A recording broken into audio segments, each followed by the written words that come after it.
We're with Jim Shankle in Russellville, Arkansas. Jim?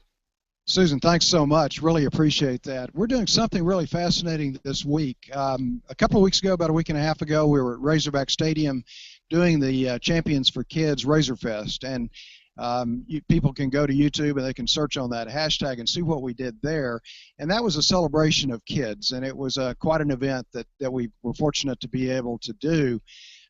This is really different. What we're doing today is something that's frankly quite emotional and quite moving. Today, or right now, we're going to start this off in Russellville, Arkansas. We're at the Journey Church.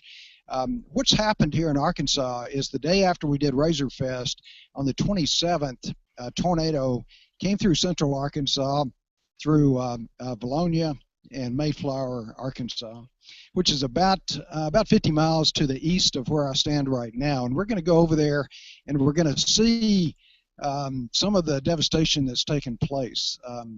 Don't know exactly what all is going to happen, but the main thing we want to take a look at is what are some of the experiences and the stories that came out of that. And in particular, what's happened what happened the day of the storm, what happened the week since the storm, in terms of the recovery effort, in terms of the families, what's been happening to them, and then the relief effort that's gone on that's very, very significant. There are a lot of forces that have been massed, but what's going to happen tomorrow is the President of the United States will be here, and the whole town will shut down because there's one road in and one road out, and security is such that we thought we'd come down here a day early before that, so we could have access to all the areas. So I'm riding with somebody else, a fellow named Ron Harris, who's put this trip together. Ron's leading up a part of this recovery effort that's going to happen, which we call the second wave. So right now what we're doing is really doing an assessment. So I was fortunate enough to be asked to come along, take a look and journey with him, learn a little bit more about this. And this has turned out to be significantly more, it's a bigger picture than I really realized. I knew we'd get a lot of interesting and moving stories out of it, and it would be another example of how this technology, this mobile, portable, live streaming technology can work and all that. And it's good to be able to expose people to it. But I think it's a bigger thing.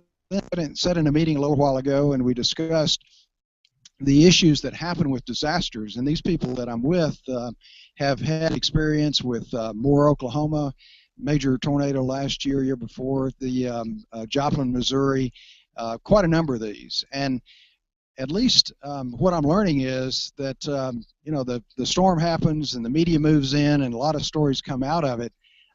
It gets a lot of publicity and a lot of goods and resources and that. But it's not necessarily organized in a way that helps the communities a week, a month, a year after. So what this team is building is a business model to be able to have that second wave, as I said, to be able to move it into a continuing effort to be able to rebuild communities. So that's what we're going to be talking about today, and I think it's fairly groundbreaking in a ways. So we're going to talk to some people and just kind of learn as we go. I mean, this is a whole new area for me because I've never been involved in this kind of an activity.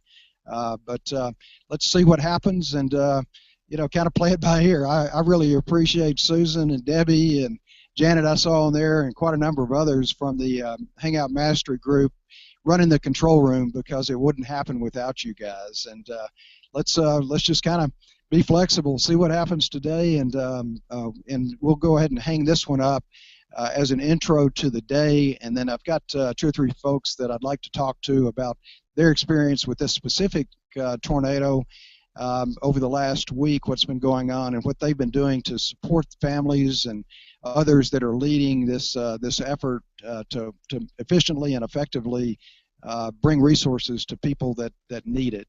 And then talking more about what the opportunities are for volunteers, how they can help either here or potentially off-site. So we'll see what happens. I appreciate the help. And let me ask you, Susan, do you guys have any questions of me or any observations before we go into some interviews here in a few minutes?